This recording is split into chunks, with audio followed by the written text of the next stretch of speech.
그리스도인의 몸은 변화될 것입니다. 그리스도인의 몸 역시 그리스도인이 아닌 사람들의 몸처럼 늙고 병들어 죽음에 이르게 될 것입니다.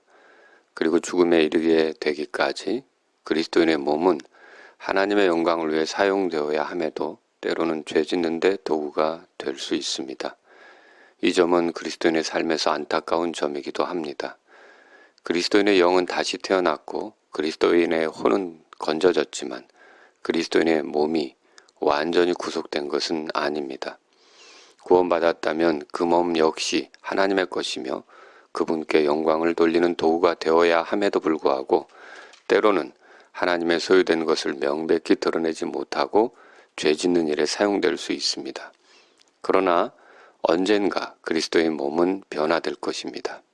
바울은 그것을 몸의 구속이라고 표현했습니다. 그러면 이 일은 언제 일어납니까? 바울은 이렇게 말했습니다. 데살로니가전서 4장 16절에서 17절까지를 보면 주께서 호령과 천사장의 음성과 하나님의 나팔소리와 함께 친히 하늘로부터 내려오시리니 그리스도 안에서 죽은 자들이 먼저 일어나고 그 뒤에 살아서 남아있는 우리가 그들과 함께 구름들 속으로 채 올라가 공중에서 주를 만나리라. 그리하여 우리가 항상 주와 함께 있으리라. 마치 나뭇가루와 쇳가루 사이에서 자석이 지나가면 나뭇가루는 그대로 남겨지고 쇳가루만 달라붙는 것처럼 주께서 공중으로 오시면 구원받지 못한 사람들은 여전히 그대로 땅에 남아있고 성도들만 주님을 만나기 위해 변화되어 공중에서 주를 만나게 될 것입니다. 몸의 변화는 이렇게 주께서 친히 하늘로부터 내려오실 때 일어나게 됩니다. 이 일은 성도들이 구름들 속으로 모이는 일과 관계가 있습니다. 이른바 구름들 속으로 채 올라가는 사건, 휴거 사건과 관계가 있는 것입니다. 그 사건이 일어날 때 그리스도 안에서 죽은 자들이 먼저 일어난다고 했습니다. 이것은 몸의 부활을 말합니다. 그리스도 안에서 죽은 성도들이 그때 새로운 몸을 갖게 될 것입니다. 그 뒤에 주님이 오실 때까지 살아서 남아있던 성도들이 구름들 속으로 채 올라갈 것입니다. 그때 그들의 몸이 변화를 받게 될 것입니다. 이전과는 다른 몸, 새로운 몸, 영광스러운 몸을 갖게 될 것입니다. 이 사건은 그동안 병약한 몸, 병들 수 있었던 몸, 죄짓던 몸을 가지고 살아온 성도들에게 큰 위로가 아닐 수 없습니다. 때문에 이런 변화를 가리켜 성경 기록은 성도들에게 있는 복된 소망이라고 했고 이런 말씀들로 서로 위로하라고 했습니다. 물론 이 일이 언제 일어날지는 아무도 예측할 수가 없습니다. 그러나 그것이 우리의 구원자 주 예수 그리스도의 오심과 관련이 있는 것만은 틀림없습니다. 바울은 빌립보서 3장 20절 21절에서 이렇게 말했습니다. 우리의 생활 방식은 하늘에 있으며 거기로부터 또한 우리가 구원자 주 예수 그리스도를 기다리노니 그분께서 모든 것을 자기에게 복종시킬 때 사용하는 능력을 발휘하사 우리의 천한 몸을 변화시켜 자신의 영광스러운 몸과 같게 만드시리라. 이 일은 그리스도께서 모든 것을 자기에게 복종시킬 때 사용하는 능력을 발휘하심으로 일어날 것입니다. 그리스도께서는 오셔서 우리의 천한 몸을 그리스도의 영광스러운 몸과 같게 만드실 것입니다. 죄에 익숙했던 이 몸을 영광스러운 몸으로 변화시키는 것, 이것이 우리가 기다리는 바입니다.